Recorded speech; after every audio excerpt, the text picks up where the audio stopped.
Hello mga kasamang adventurers and viewers! Pupunta tayo ngayon sa Auasen Falls, ang isa sa pinakamataas na falls dito sa Region 1. Let's go!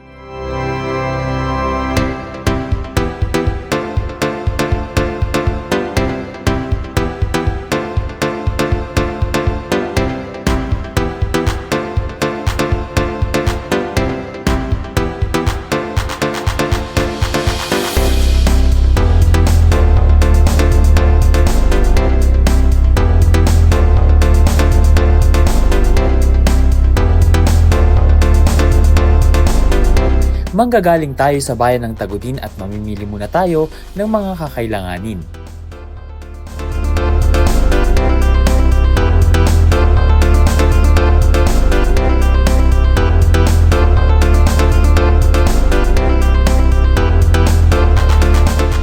Matatagpuan ang Auasen Falls sa bayan ng Sigay, Ilocos Sur. Ayon sa mga taga dito, nagmula daw ang salitang Auasen sa Ilocano word na daw-asen, which means daanan saglit para mamingwit ng isda. Alam niyo ba, matagal ko nang gustong mapuntahan ang lugar na ito. Katabi lang kasi ito ng lugar naming bayan ng Suyo, ang bayan ng Sigay dito sa Ilocos Sur. Nasa remote na barangay ito ng Santo Rosario at dahil malayo sa kabihasnan, sobrang presko rito at walang polusyon. Napagdesisyonan namin magmotor papunta dito para mas mabilis. Mula sa bayan ng Tagudin ay mahigit 1 oras ang naging biyahe namin. At hindi biro ang biyahe papunta dito. Medyo challenging at unpaved ang mga daan. So kung pupunta kayo, make sure na handa ang sasakyan at mas okay kung may local tour guide kayo. Pero promise, worth it lahat ng pagod. Pwede ka rin maging joiner sa mga tour packages na ino-offer papunta sa lugar. Message nyo lang ako at para maisend ko ang mga tips at murang tour packages.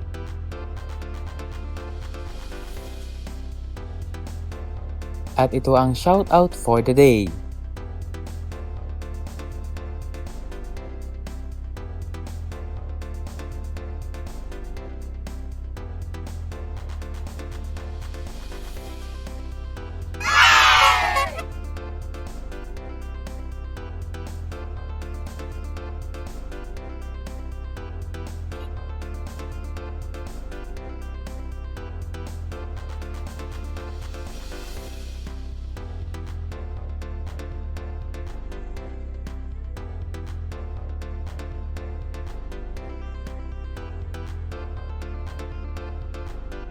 At sa wakas, nakarating na tayo sa registration area.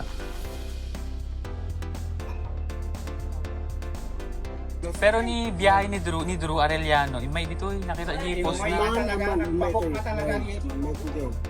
Ado ti kadwana or iso na lang? Kumusta po kuya? Bakit po Auasen yung pangalan ng falls? Pangalan ng Auasen kasi ako lang bata naririnig ko nung sinasabi ng katawan dito mga yung tatay Unang tao dito. sa lolo sinabi na yung kumukuha ng isda sa Auasen kasi maraming nagtatrabaho dito sa lupa kasi pupunta doon sa Iron kumuha ng isda. Dito tayo nagre-register. Magre-register lang kami bago kami pumasok. So, na-interview natin, kaya pala Auasen yung pangalan ng falls kasi Ilocano other word ng dawas, which is parang dadaan ka or mamimingwit sila ng isda. So, ayun pala yung story, at least we know. Pero ilang oras po yung lalakarin kapag pupunta doon sa ano? Depende 30 minutes o 45 minutes. Depende lang Ganun kalayo. Kasi tas depende sa bilis kung paano maglalakad, ganyan. So, ngayon po, araw ng Lunes, ano po yung bilang? Ilan na yung nag-register po sa na pumunta doon sa falls? Mga 50 po.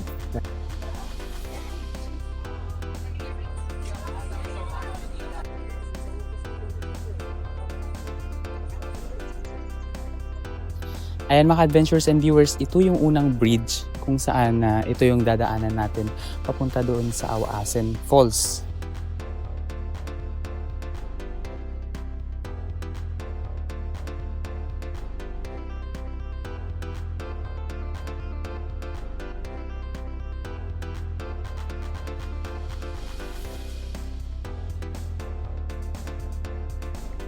And so ito na yung simula ng lakaran.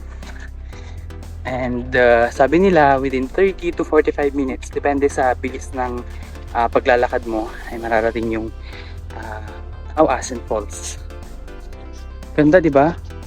Kuha na natin ng 360. Oh, kasama ko. Kaya to. May mga baon naman tayong tubig, kaya dapat pagpupunta dito ay maraming baon, pagkain, tubig, tsaka maraming pasensya.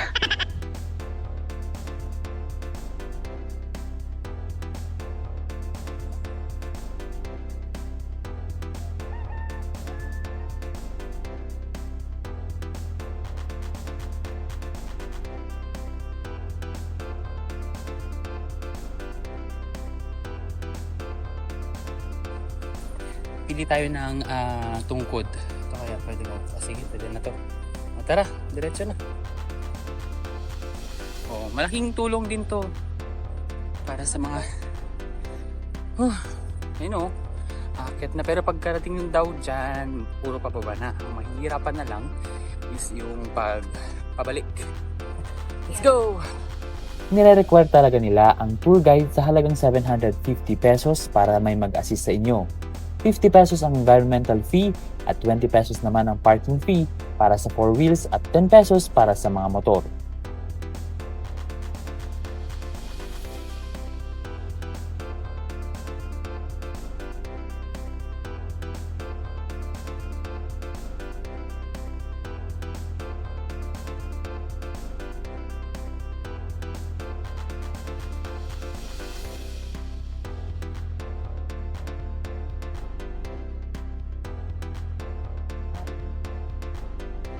After 20 to 30 minutes, malapit na kami at naririnig ko na mula dito ang tunog ng falls.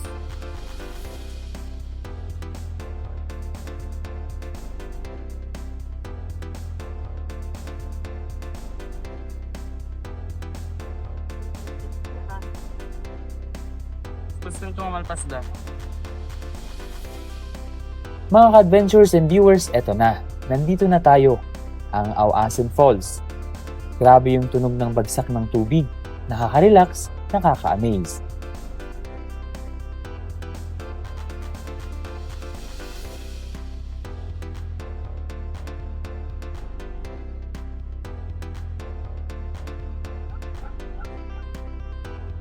Ito ang pinaka-iconic na pato dito. Parang natural view deck. Para kang front row seat sa isang napakalaking nature show. Ang ganda, parang wallpaper sa laptop. Isa sa pinaka-unique dito, galing mismo sa spring sa taas ang tubig, kaya sobrang fresh. As in, sabi nila, pwede mong inumin at ang lamig ng tubig, parang ice water.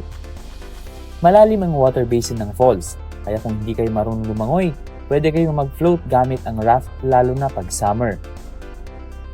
Pero kapag tag-ulan, mas malakas ang agos at mas wild ang dating. Perfect para sa mga mahilig talaga sa nature photography. At quick tips lang, best time to visit dito, June to December kasi mas mataas ang water flow dahil sa tag-ulan. Mas maganda kung weekdays para iwas siksikan, lalo na tuwing weekend at holidays. So narito na tayo sa Awasen Falls. Di ba? Napakaganda. Lakad na ito.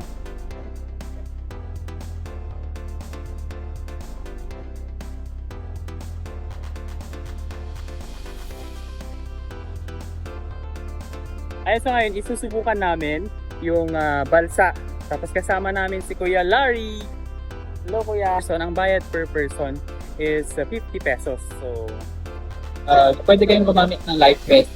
Pero ako kasi, mas gusto ko yung walang life vest para syempre, pag kukuha na ng picture, maganda yung magiging outcome. So, para mas safe kayo, secured kayo, gumamit kayo ng live vest.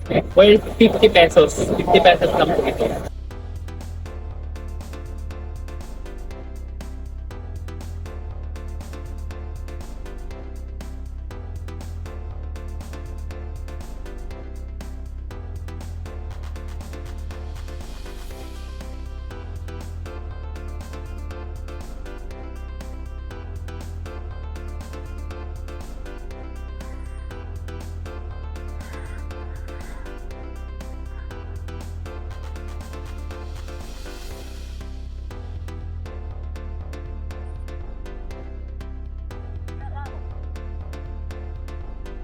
Malamig yung tubig pero kailangan ko maligo. Gusto kong maligo. Pero hanggang dito lang tayo kasi kita nyo naman, malalim yung banda doon.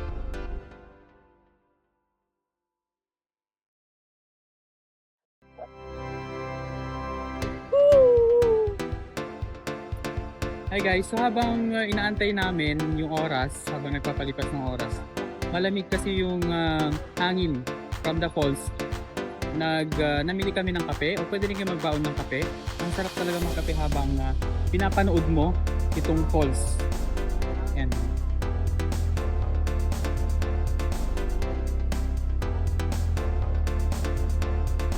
So, nakikita nyo ba itong iconic na ito which is overlooking sa falls?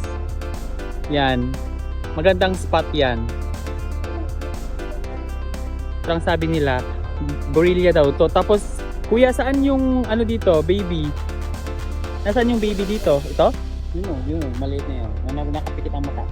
Dito. Yan. Yan mismo. Yan daw yung parang naghulma na ala gorilla. So, makikita mo naman ay tapos ito yung bungangan niya. So, how was your experience going here in Awasin Falls? Masaya po, tsaka challenging, pero super rewarding pag nakaligo na dun sa ilog. Sobrang lamig. Babalik pa po ba kayo? Opo. Yes po. Kailan po? Bukas agad. Jaja, I'm also an organizer pero now is coordinator lang ako. I'm assigned sa grupo nila. This is a group composed of 2 agencies. I will not name na lang para may ano din. So, marami ang connections, not only yung mga people na who can help you with other fields din. Yes. So, yun yung best part. And also, yun, nakikipag-reconnecta sa mga tao. And, Nakapasyal na din. Yeah, nakakapasyal. Yung libre pa. Oo. Ay, libre po. Oo. Tapos may bibigyan ka pa ng ano.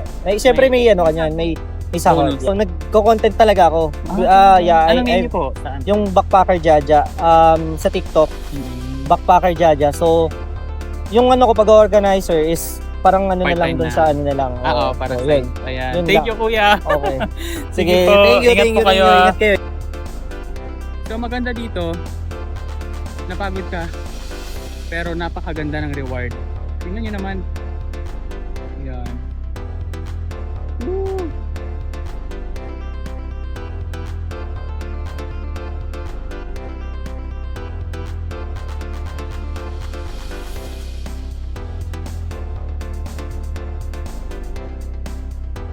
So ayun mga ka-adventures and viewers, another hidden gem unlocked. Ang Awasin Falls, remote, unspoiled, fresh na fresh ang tubig at talaga namang sulit ang biyahe. Kung gusto niyo ma-experience ang tunay na ganda ng Ilocos Sur, ilista niyo na to.